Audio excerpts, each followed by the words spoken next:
ça tourne là déjà ou... Oui. D'accord, ok.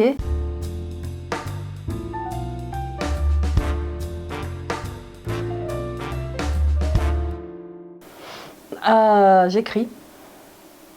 Voilà. Alors ça paraît tout bête parce que tout le monde est prêt à se dire bah moi aussi j'écris parce que tout le monde sait écrire. C'est là qu'on se dit que l'école publique fait bien son boulot quand même. Mais moi j'arrive à vivre de ce que j'écris et là on n'est plus tout à fait dans la même dimension. Donc voilà, j'écris. Donc j'écris des livres que je publie parfois. J'écris des textes. Je suis journaliste de formation donc j'écris. Et qui dit écrire dit aussi observer. Analyser, synthétiser, voilà, il y a tout ce qu'il y a. Voilà. Pour moi, écrire, c'est pas juste je mets des mots derrière les uns derrière les autres, c'est tout ce qui va avec.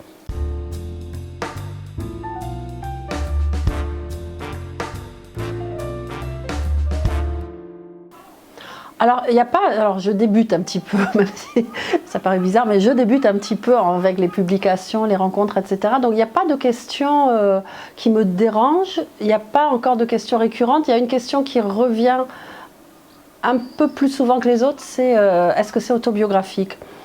C'est pas que ça me dérange, mais ça m'étonne toujours que les gens aient besoin encore de poser cette question aux gens qui écrivent, que ce soit les auteurs, enfin c'est souvent des auteurs de fiction.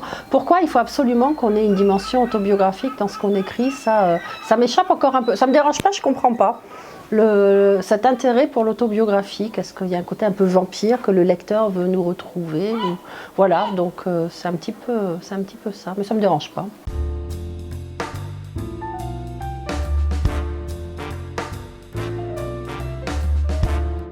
C'est un peu mon combat du moment. Je suis contente que vous me posiez la question.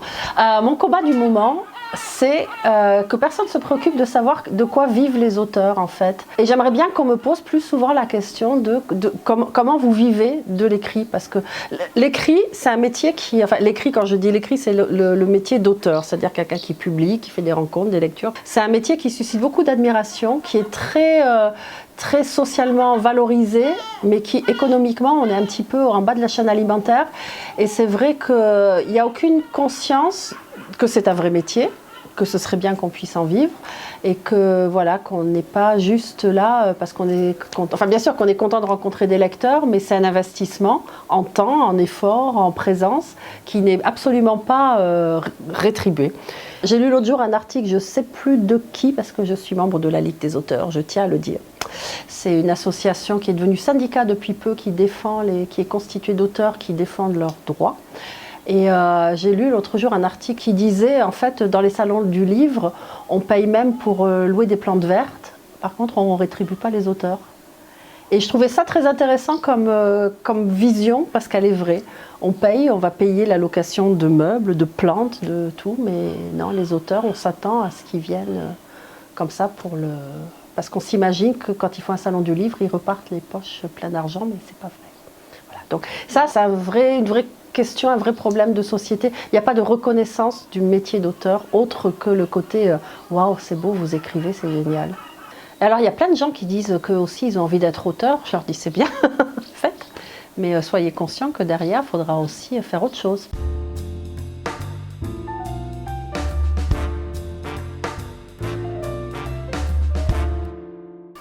Oh, on le sait. Je ne sais pas, j'ai pas de réponse intelligente à apporter à ça. On le sait. À un moment, on se dit ça y est, je suis allée au bout de ce que je voulais faire. Ça ne veut pas dire qu'on ne va pas le retravailler derrière, qu'on ne va pas reprendre des passages, qu'on ne va pas le retravailler, ça fait partie du job aussi. Mais à un moment, on sait que c'est bon, on est allé au bout de ce qu'on voulait faire. C'est intéressant parce que là, j'ai un roman sur lequel j'ai travaillé 3 ans. Et je me suis dit, ça y est, c'est fini. Mais en fait, c'est toujours pas fini. Donc là, pour l'instant, je l'ai mis de côté depuis 6 mois. Et je sais qu'il va falloir que je me réapproprie ce texte et que j'y revienne, que je me batte encore un peu avec lui. L'écriture, c'est comme toutes les expressions artistiques, je pense. C'est un mélange d'intuition, de trucs qu'on va chercher, on ne sait pas trop à l'intérieur de soi, et de boulot, c'est-à-dire qu'il y a des outils qu'il faut maîtriser. Alors, il y a ce que je publie, enfin c'est comme tout le monde, il y a ce qui est publié et puis ce qui est écrit mais qui n'a jamais été publié, qui sera peut-être jamais publié, qu'à un moment je relis et je me dis c'est pas assez bon pour pouvoir être publié, mais en tant que texte c'est fini quand même. Et voilà, et à un moment oui, on sait qu'il n'y a plus rien à... Il n'y a plus rien à tirer du texte, des personnages, de l'histoire.